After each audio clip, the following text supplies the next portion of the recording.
श्री महाभारत खिल्ल भागे 129वां अध्याय में पौंड्रक का राजाओं की सभा में अपने को शंख चक्र आदि से युक्त वासुदेव घोषित करना और श्री कृष्ण को पराजित करने का मंसूबा बांधना। वैशंपायन जी कहते हैं, जन्मेजय, इसी समय राजाओं में श्रेष्ठतम बलवान सत्य संपन्न महापराक्रमी योद्धा वृष्टि वंशियों से शत्रु भाव रखने वाला तथा श्री कृष्ण का द्वेषी पौंड्रक समस्त राजाओं के बलपूर्वक बुला करके उनकी सभा में बोला, मैंने सारी पृथ्वी जीत ली और बड़े बड़े राजाओं को पराजित कर दिया, परंतु बल उन्मत्त वृष्टि वंशी श्री कृष्ण का सहारा लेकर के घमंड में भर गए हैं। कृष्ण का आश्रय लेकर के वे सब के सब मुझे करने ही देते हैं और वह कृष्ण अपने चक्र के बल से मेरी अवहेलना करता रहता है। उस ग्वाले को सदा इस बात का गर्व रहता है कि मैं चक्रधारी हूँ, मेरे पास शंख चक्र गदा शांग धनुष बाण और तरकस है, मैं सहायता से संपन्न हूँ। इस तरह इस समय उसका गर्व बहुत बड़ा चढ़ा है। लोक में जो मेरे वासुदेव यह प्रसिद्ध नाम है उसे उस मदमस्त एवं बलवान गोप ने ग्रहण कर लिया है। मेरे पास भी एक विशाल एवं तीखा चक्र है जो उसके चक्र का नाश करने वाला है। मेरा ये चक्र सदा उस कृष्ण के घर को चोर करने में समर्थ है। इसका नाम भी सुदर्शन है। शीश जाओ, मैं इस चक्र में 1 सहस्त्र अरे लगे हुए हैं। ये महाभयंकर है और गोप बालक श्री कृष्ण के चक्र का नाश करने वाला है। ये अनेक रूप धारण करने में समर्थ और कहीं भी प्रतिहत होने वाला नहीं है। मेरा भी यह धनुष दिव्य है, सिंह का बना हुआ है, इसलिए शांगर नाम से प्रसिद्ध है और बड़ी भारी टंकार ध्वनि करता है। मेरी इस गदा का नाम भी कुमोद की है, ये विशाल एवं सुदृढ़ है। मैंने 1 सहस्त्र भार लोहे से इसका निर्माण कराया। मेरा ये विशाल खड्ग बहुत मजबूत है, इसका नाम नंदक है। ये घोर खड्ग काल का ही काल और श्री कृष्ण के खड्ग का नाश करने वाला है। इस प्रकार मैं गदा खड्ग शंख चक्र और कवच से युक्त होकर के युद्ध में श्री कृष्ण को जीत लूंगा। इसे विचार करने की आवश्यकता नहीं है। अतः श्रेष्ठ नरपतियों, अब तुम लोग मुझे ही सदा गदाधर चक्रपाणी शंखधारी एवं शांग्र धनुर्धर वीर कहा करो। मुझे ही वासुदेव कहो, उस यदुश्रेष्ठ गोप को नहीं। उस गोप बालक को मार करके एकमात्र मैं ही वासुदेव रहूंगा। महामनस्वी नरकासुर मेरा मित्र था, उसको इस गोप ने बलपूर्वक मार डाला है, इसलिए मैं भी इसका वध करूंगा। अतः यदि तुम लोग मुझे वासुदेव नहीं कहोगे तो मैं तुम पर 10,000 भार स्वर्ण एवं निष्क का तथा बहुत सी धन राशि का दंड लगाऊंगा। राज अधिराज पुंड्रक के इस तरह मन को असह्य लगने वाली बात कहने पर कुछ प्रबल नरेश लज्जित होकर के चुप रह गए। राजन, वे सब नरेश बल वीर के रसज्ञ थे। राजन, दूसरे चापलूस नरेश ठीक है ऐसा कोलाहल करने लगे और बल के मत से उन्मत्त हुए। अन्य राजा कहने लगे कि हम युद्ध में श्री कृष्ण को अवश्य जीतेंगे। इस प्रकार श्री महाभारत के खिल्ल भाग हरिवंश के अंतर्गत विश्व पर्व में पौंड्रक का गर्वोत्ति विषयक 91वां अध्याय पूर्ण हुआ। श्री महाभारत खिल्ल भागे 29वां अध्याय में पौंड्रक के यहाँ नारद जी का आगमन और उसके साथ उनकी बातचीत। वैशंपायन जी कहते हैं, जन्मेजय, तंतत संपूर्ण लोकों के ज्ञाता मुनि श्रेष्ठ नारद कैलाश शिखर से निकल करके पौंड्रक के नगर की ओर चल दिए। आकाश से उतर करके द्वारपाल से राज आज्ञा प्राप्त करके उन्होंने राजा के उत्तम भवन में प्रवेश किया और वे उस नर श्रेष्ठ पौंड्रक को मिले। राजा से आर्ध्य आदि अतिथि सत्कार पाकर के वे महामुनि सुंदर वस्त्र बिछे हुए शुभ्र आसन पर विराजमान हुए। तत्पश्चात बल के घमंड में भरे हुए राजा पौंड्रक ने पहले तो मुनि श्रेष्ठ नारद से कुशल समाचार पूछा, फिर इस प्रकार कहना आरंभ किया। विप्रवर, आप सर्वत्र कुशल हैं, समस्त कार्यों में पंडित हैं, देवताओं, सिद्धों और महात्मा गंधर्वों में आपकी ख्याति है। आप बिना किसी बाधा के सर्वत्र जा सकते हैं, सदा सब जगह आपकी पहुंच है। इस ब्रह्मांड में कोई भी स्थान आपके लिए गम्य नहीं है। नारद जी, ये तो बताइए, आप जहाँ जहाँ गए हैं वहाँ वहाँ ये तप सिद्ध और लोक में विख्यात बलशाली पौंड्रक ही वासुदेव नाम से विख्यात है ना? मैं ही शंखधारी, चक्रपाणी, गदाधार और शांग्र धनुर्धर हूँ। तलवार और तरकश लेकर के, कवच धारण करके अनेक राज सिंहों पर विजय पाने वाला मैं ही हूँ। मैं ही सदा सबको सब कुछ देने वाला हूँ। मैं समस्त राज्य का भोक्ता और बलपूर्वक शासन करने वाला बलवान राजा हूँ। शत्रु सैनिकों के लिए अजय तथा स्वजनों का रक्षक हूँ।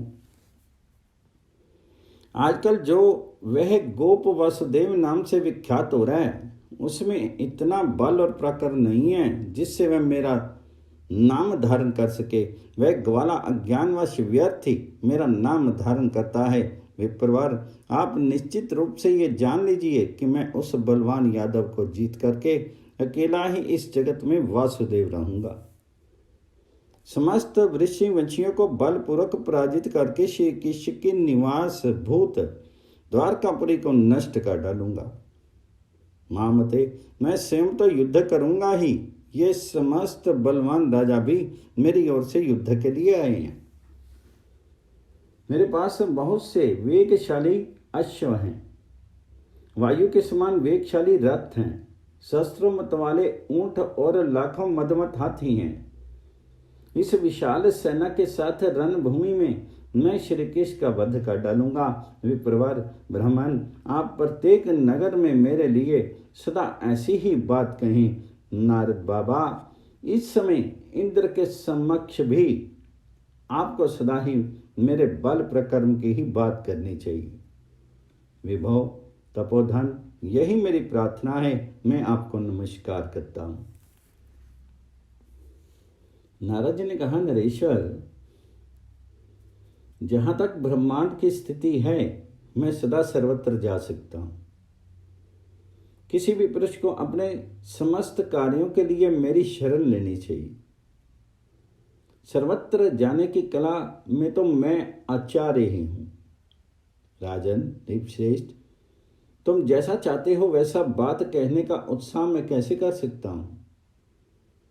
जब तक बंधु बांधवों सहित समस्त दुष्टों का वध करके सर्वत्र जा सकने वाले सर्वव्यापी देव दिवेश्वर चक्रपाणी जनार्दन इस पृथ्वी का शासन कर रहे हैं, तब तक उन श्री हरि के रहते हुए दूसरा कौन वासुदेव कहला सकता है? सूर्य किरणों से प्रकाशित होने वाले ध्युलोक और भूलोक तक पर जब तक श्री कृष्ण का शासन चल रहा है, तब तक कौन मनुष्य ऐसी बात कह सकता है कि पौंड्रक वासुदेव है? तुम्हारे जैसे मूढ़ मनुष्य अज्ञानवश ऐसी बात कहने में सम्मत हो सकते हैं। सर्वत्र जाने की क्षमता रखने वाले अचिंत्य वैभवशाली पापहारी सर्वव्यापी शांगर धन्मा गदाधर विष्णु तुम्हारे घमंड को दूर कर देंगे। महाराज आदिदेव पुराण पुरुष श्री कृष्ण तुम्हारे दर्प का दलन कर देंगे। तुम जो कुछ सोचते या कहते हो, ये उपहास की बात है। राजन, श्री कृष्ण के पास जो शांगिर धनुष और महाभयंकर खड्ग है, उनका तुम्हारे इन अस्त्रों से उच्छेद नहीं हो सकता। इस समय तुम्हारे लिए ये महान ह्रास का समय आ गया है। इस प्रकार श्री महाभारत के खिल्ल भाग हरिवंश के अंतर्गत भविष्य पर्व में पौंड्रक और नारद का संवाद विषयक 52वां अध्याय पूर्ण हुआ। 93वां अध्याय में नारद जी का श्री कृष्ण के पास जाना और पौंड्रक का द्वारका पर आक्रमण। वैशंपायन जी कहते हैं, महाराज, तदंतर बल के मत से उन्मत्त रहने वाला पौंड्रक कुपित होकर के उस राज्य सभा में विप्रवर नारद जी से बोला, ब्रह्म ऋषि, आप ये क्या कहते हैं? मैं राजा हूं और इन ब्राह्मणों के साथ हूं। मुनि, आप सदा शाप देने वाले हैं, अतः अपनी इच्छा के अनुसार यहाँ से चले जाइए। महाबुद्धे, मैं आपसे डरता हूं, अतः चाहे तो अभी चले जाइए। नृपश्रेष्ठ, पौंड्रक के ऐसा कहने पर आकाशचारी नारद जी चुपचाप वहां से उस स्थान को चले गए जहां भगवान श्री कृष्ण थे। श्री कृष्ण के पास जाकर के उन्होंने उनसे उनकी सारी बातें कह सुनाई।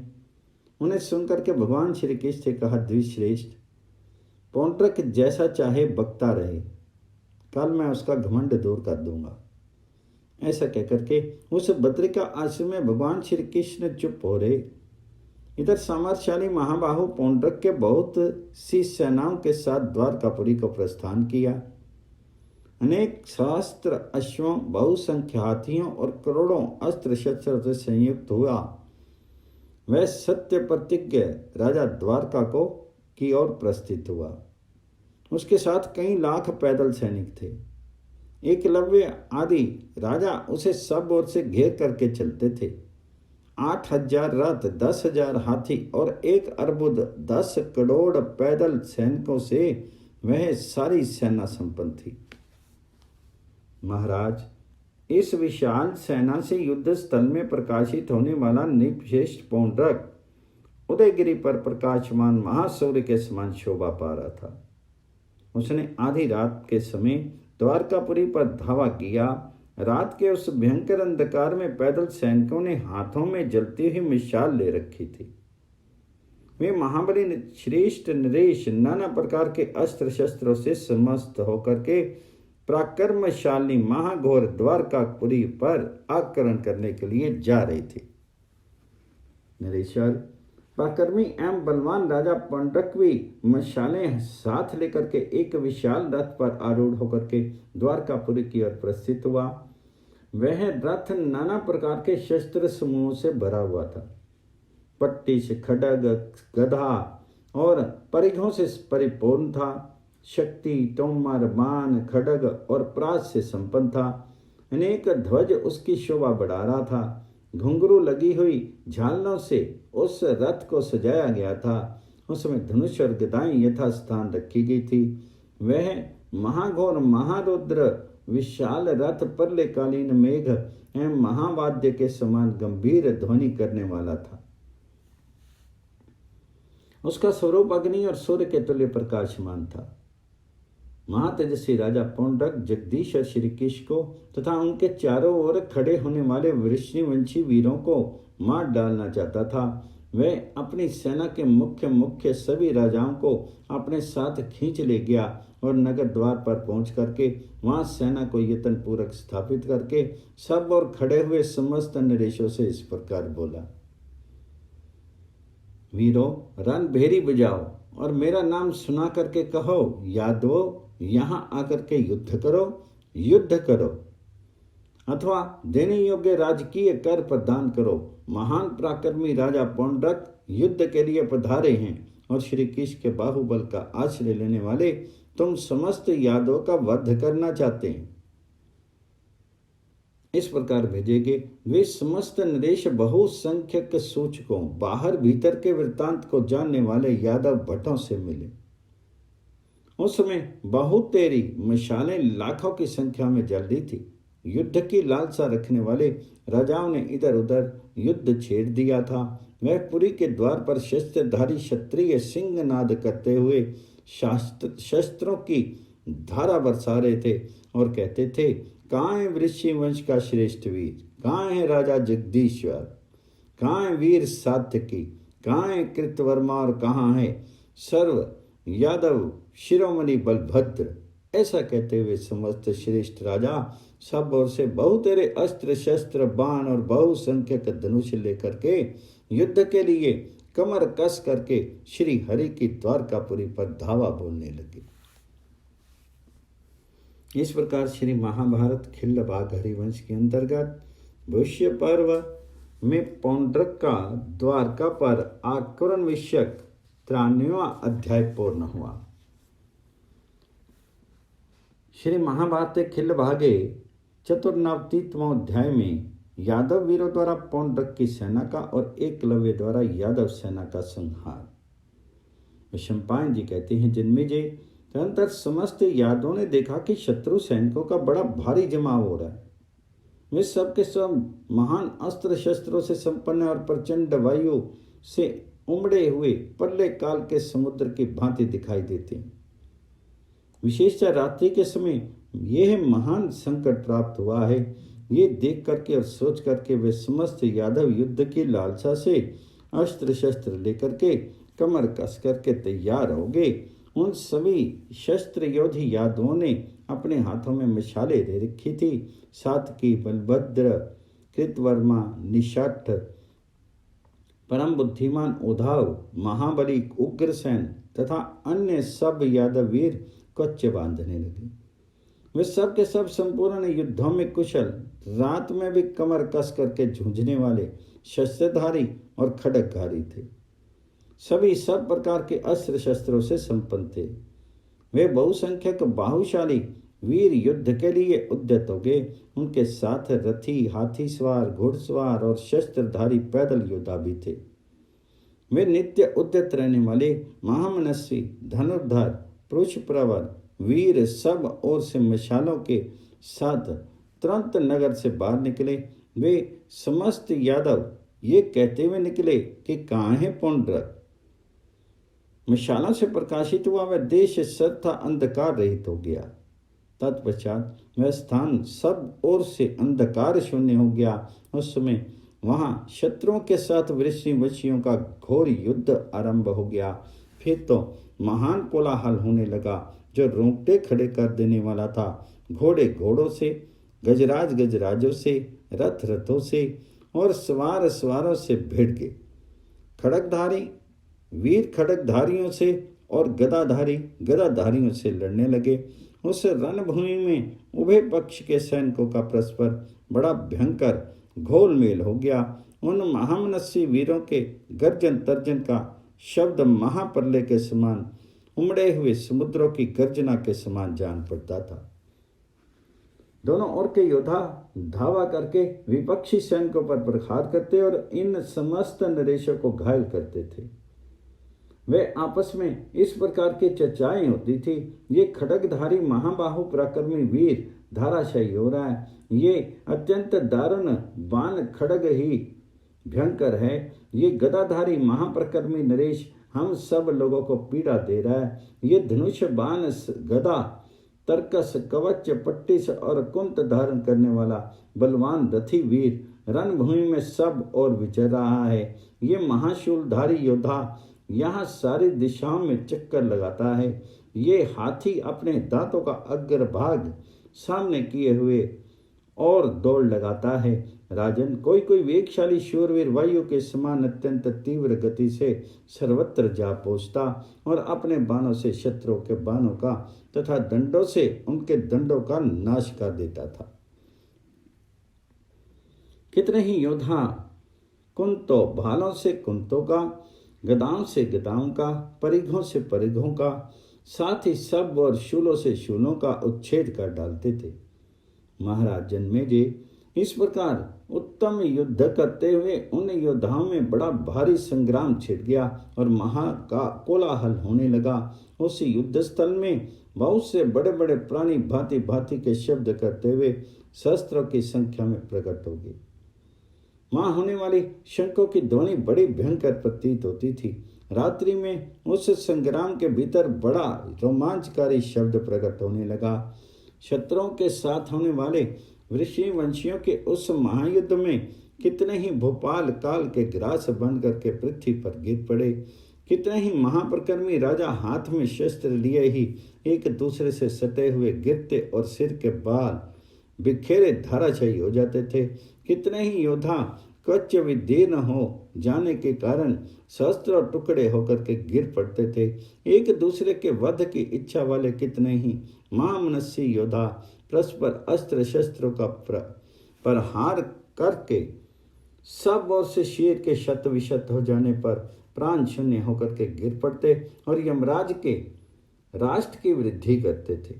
राजन, इस प्रकार युद्ध में भाग लेने वाले वे सब नरेश वहां मारे गए। इसी बीच में निषादों का अधिपति शूरवीर एकलव्य, जो काल, अंतक और यम के समान भयंकर था, महाघोर धनुष लेकर के शस्त्र बाणों द्वारा यादवों को पीड़ा देने लगा। उसने सैकड़ों तीखे और मर्मभेदी बाणों से वृष्णिवंशियों की सारी सेना को मार गिराया। हाथों में अस्त्र शस्त्र लेकर के जूझने वाले अत्यंत बलशाली क्षत्रियों को भी धराशायी कर दिया। उसने झुकी हुई गांठ वाले 25 बाणों से निषाद को, 10 बाणों से सारन को, 5 से कृतवर्मा को, 90 बाणों से उग्रसेन को तथा 7 सैनिकों द्वारा वसुदेव को भी उग्रतापूर्वक घायल करके 10 बाणों से उद्धव को और 5 सैनिकों से क्रूर को भी भीन डाला। इस प्रकार एक एक करके उस प्रकर्मी वीर ने तीखे बाणों द्वारा सभी यादव वीरों को घायल कर दिया तथा यादवी सेना को भगा करके वे अत्यंत नाम सुनाते हुए इस प्रकार कहने लगा, मैं बलवान एवं पराक्रमी वीर एकलव्य हूँ। इस समय महाबली वीर सात्यकी मुझसे बच करके कहाँ जाएंगे? बल के मत से उन्मत्त रहने वाले साक्षात हलधर हाथ में गदा लिए कहाँ जा रहे हैं? इस प्रकार वह यदुकुल के श्रेष्ठ वीरों को ललकारता कहता और अपने सिंह नाद से सिंहों को भी विष में साकिए देता था। इस प्रकार शिव महाभारत के खिल्लबाग हरिवंश के अंतर्गत भविष्य पर्व में पौंड्रक वध के प्रसंग में रात्रि का युद्ध विषयक 94वां अध्याय पूर्ण हुआ। श्री महाभारत के खिल्लभागे पंचनवतितमोध्याय में पौंड्रक द्वारा पूर्व द्वार के परकोटों को तोड़ने का प्रयत्न, सात्विकी और यादव वीरों का रक्षा के लिए पहुंचना, सात्विकी का वायव्य अस्त्र द्वारा पौंड्रक सैनिकों को भगा करके पौंड्रक को युद्ध के लिए ललकारना और पौंड्रक की गर्वोक्ति। वैशंपायन जी कहते हैं, महाराज जन्मेजय, जब यादवों की सारी सेना और विष्णुवंशी वीर युद्ध में घायल और भयभीत होकर के सब ओर से लौट के सारी मशालें बुझ गई और चारों ओर सन्नाटा छा गया, तब ये समझ कर कि वृष्णिवंशियों की उत्तम सेना पराजित होगी, महाप्रकर्मी पौंड्रक अपने सैनिकों से बोला, राजेंद्रगण, शीघ्र जाओ और टंकों तथा कुंतों से इस पुरी को खोद डालो। भूमि पालो, कुठाल, कुंतल, पाषाण तथा पत्थर फेंकने वाले यंत्रों पर रखे गए बड़े बड़े प्रस्तर खंड लेकर के इस पुरी के चारों ओर चले जाओ। इस पुरी के परकोटे विदीर्ण कर डालो, महलों को भी सब ओर से घिरा दो, समस्त यादव कन्याओं और दासियों को अपने अधिकार में कर लो, मुख्य मुख्य रत्न और बहुत सी धन राशियों को लूट लो।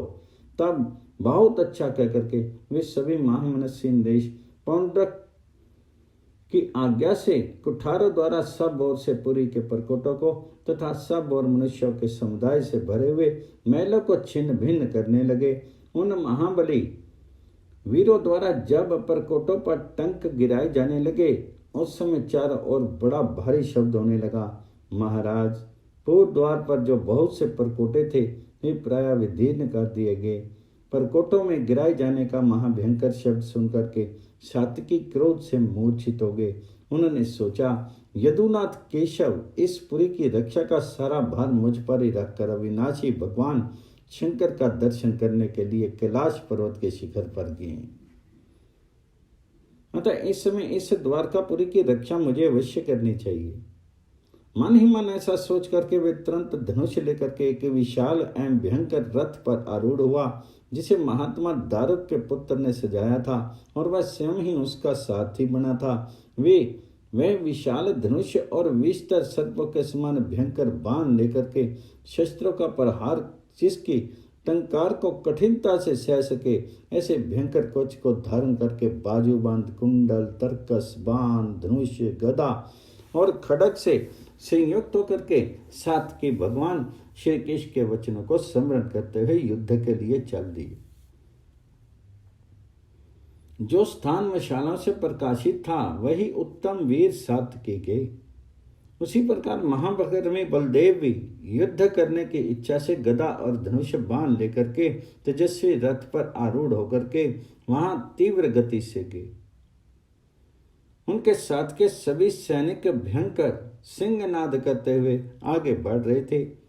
नीतिमानों में श्रेष्ठ महापराक्रमी बलवान उद्धव भी उत्तम नीति और प्रीति का अनुसंधान करते हुए महान गर्जन करने वाले भयंकर मत वाले हाथी पर आरूढ़ होकर के तुरंत संग्राम भूमि की ओर चल दिए। अन्य सब वृक्षी वंशी योद्धा भी संग्राम की लालसा लेकर के वहां थे। कृतवर्मा आदि प्रधान सामर्थशाली योद्धा भगवान श्री कृष्ण के वचनों का स्मरण करके रथों और हाथियों पर आरूढ़ होकर के सर्वत्र अपने आगे मशालों को जलवा करके सिंहनाद करते हुए चले। पूरे द्वार पर आकर के युद्ध की इच्छा वाले महाबली वृष्टिवंशी योद्धा यथा योग्य एक दूसरे से मिल करके युद्ध की लालसा से वहां डट गए।